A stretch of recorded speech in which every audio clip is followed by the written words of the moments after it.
On today's video, we'll discuss the pricing wall being built by Wizards of the Coast and what players are doing to get around it.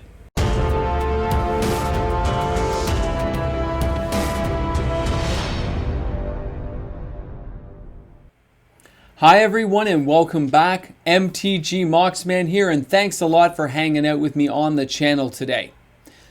You have to appreciate the master plan that you never saw coming, and that is the pricing wall.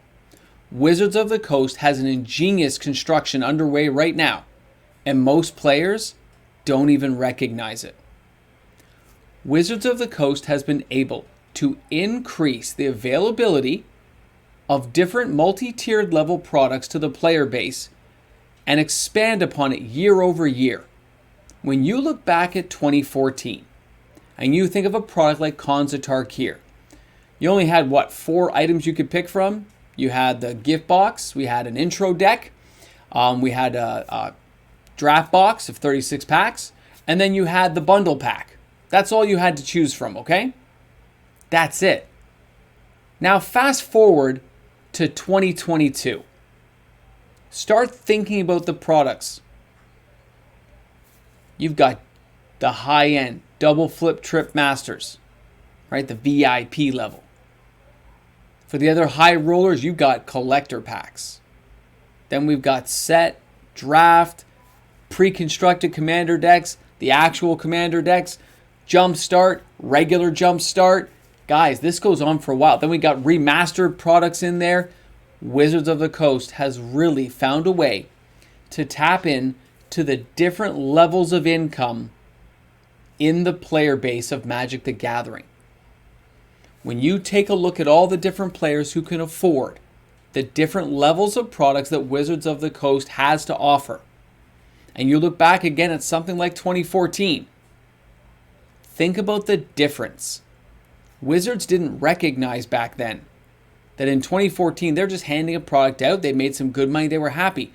They hadn't realized yet that they could tap in to multi-tiered levels of income of the player base itself. Oh, we have richer players in Magic who can afford higher level products. Why aren't we making products for them? Oh, we got players who don't have as much money but still like to play. Well, let's make some products for them. Most people never saw this coming. Most people don't recognize it now. Not everyone watches YouTube. It is one of those things that I have to just take my hat off and nod and say, yeah, really well done. That brick wall is long avenues, and every one leads to more money for Wizards of the Coast. But it also allows for availability for Magic players to get into certain products that they want or they find valuable. That's a good thing too, you know. And if you think Wizards of the Coast is done, they're not. They are still expanding. Think about Universes Beyond, where they have crossover cards like in Unfinity as well. You have cards that can be played in Commander, cards that are just silly and fun for Unfinity. When you're looking at Universes Beyond, you're hitting IPs and things that people have always wanted and dreamed of having those as Magic cards, now entering that realm of possibility, and that taps into another entire group of players who might have been pigeonholed into just Commander or maybe just Draft, and now those players get dragged into the cross-promotional products and buy them as well. Wizards marketing team, the way they're planning this out, the way they're building and constructing this wall around the universe of Magic, it's a master plan. It is brilliant, and it doesn't alienate any single player base. It allows all the groups of players to enjoy the products that they find valuable. Wizards even made the game free when they gave us Arena. So they're not even alienating people who have no money. Hey, you can play our game for free. You don't have to pay anything. You can just play the game and grind it out to your heart's content. Wizards knows what they're doing.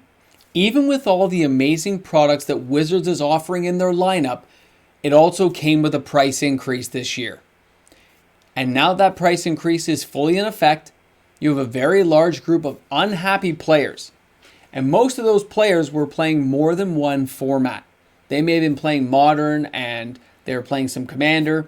Maybe they're going to FNMs every single Friday, never missing one. Maybe they're buying pre-constructed Commander decks and some draft boxes to store. Whatever they were doing, It was in multiple avenues of that pricing wall. And Wizards doesn't care which you buy, but they raise the prices on all of those products across every line.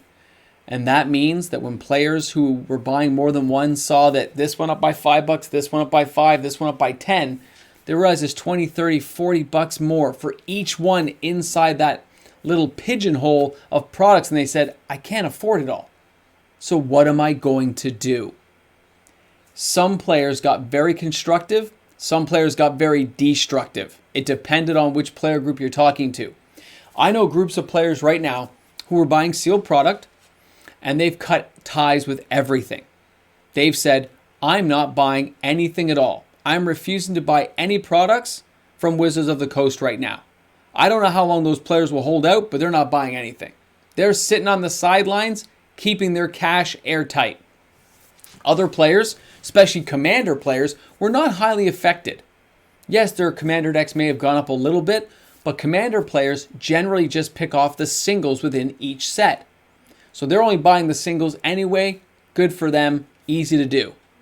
Well, not easy. I guess it's still kind of expensive, depending on the cards you're buying, right? I mean, look at Sheoldred. She's pretty expensive right now.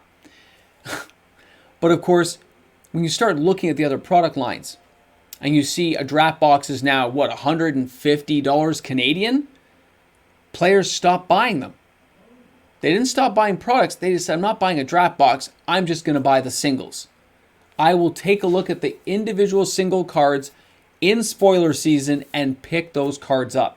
Other players I know who are actually still buying sealed product only buy it if it comes with free shipping. They don't want to pay the shipping charges. If they can save 15, 20 bucks off of shipping, that mitigates some of the costs of buying those sealed products. These are loopholes and avenues of escape that players are looking for. I know groups of players out there right now who will do pre-orders on Amazon, pre-orders at their LGS, and if the product's no good, if spoiler season drops and nothing's great, they just drop it like a hot potato and say, not me, and they let it go. Because if it's not worth buying at those new prices, if it's not a snazzy enough, jazzed up product, they're not willing to bite on it. They did the pre-order just in case it was a hot, but if it's not hot, they dump it and it is done.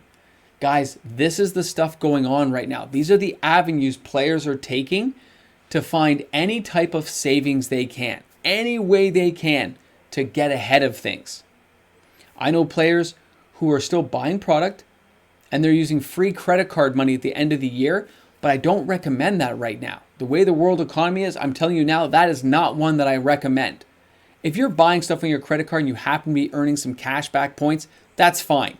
But actually buying product and then using a little bit of that cash back to pay some of it down is minuscule when it's 1-2%. And with what's going on in the world, that is not one that I recommend doing at this moment. And there's another group of players who were inside the pricing wall who just jumped the wall, took their money with them and started buying reserve list cards. They just decided to opt out.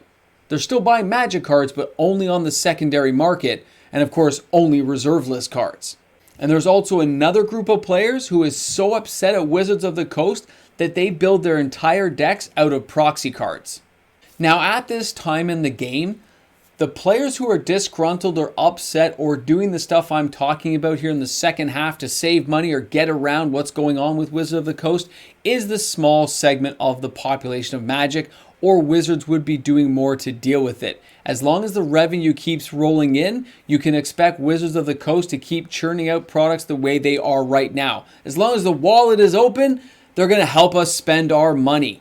But that wall is not solid. The pricing wall will not stay static.